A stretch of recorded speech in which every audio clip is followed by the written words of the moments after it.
Now, the rest of the story. I was reunited with an old friend last Sunday. Well, not exactly reunited. I saw him on television was what it was. He was playing golf. 51, he's recently joined the Champions Tour, and he is winning, doing great. I think I heard he's already earned more money on the Champions Tour than he made all through his PGA career. His name, by the way, is Dennis Watson, Dennis with one N. When he first went on the big tour, the guys called him the other Watson. Of course, back then, Tom Watson was a superstar in that sport. Anyway, the reason Dennis didn't make more of a name for himself on the PGA Tour was that his career was cut short by injury and illness.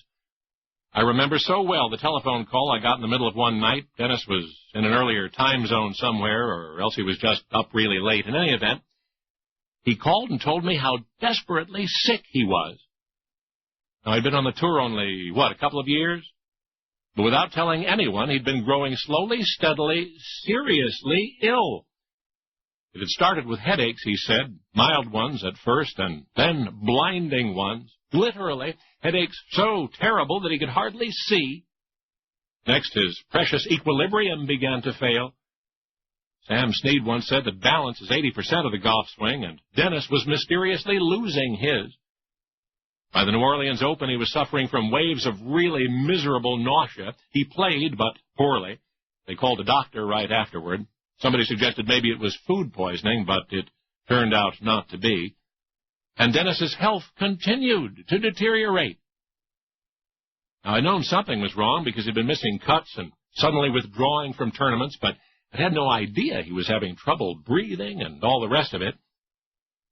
Now, flash forward to Sunday, May 27 of this year, last round of the Senior PGA Championship. The player in the lead doubles one of the late holes, and a fellow named Dennis Watson sinks a long one. There's a 3-shot swing, so Dennis surges into the lead and holds the lead, scores 68 to win that prestigious major championship. The guys in the booth are saying, Dennis started out really hot on the big tour, but then back in the middle 80s he got all those injuries, a neck thing and a wrist and an elbow and so forth.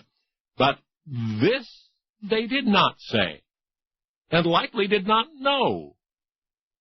The Dennis Watson eventually found his way to Dr. Carl Jones in Atlanta, Georgia, and the doctor heard all those debilitating symptoms, the headaches and the balance problems and the nausea and everything else, and the doctor ran extensive tests and rendered his diagnosis. Now, it took years to battle back the symptoms and get Dennis Watson back out on that golf course, competing and winning. But Dennis's doctor did it, Dr. Carl Jones, who just happened to be a world-renowned allergist. You see, we can develop allergies throughout our lives, and that's just what happened to Dennis. That promising professional golfer who might have set who knows how many records on the PGA Tour, except that somewhere along the way, skillfully navigating those miles and miles of trees and grass, Dennis acquired an extreme allergy to trees and grass. And now, you know the rest of the story.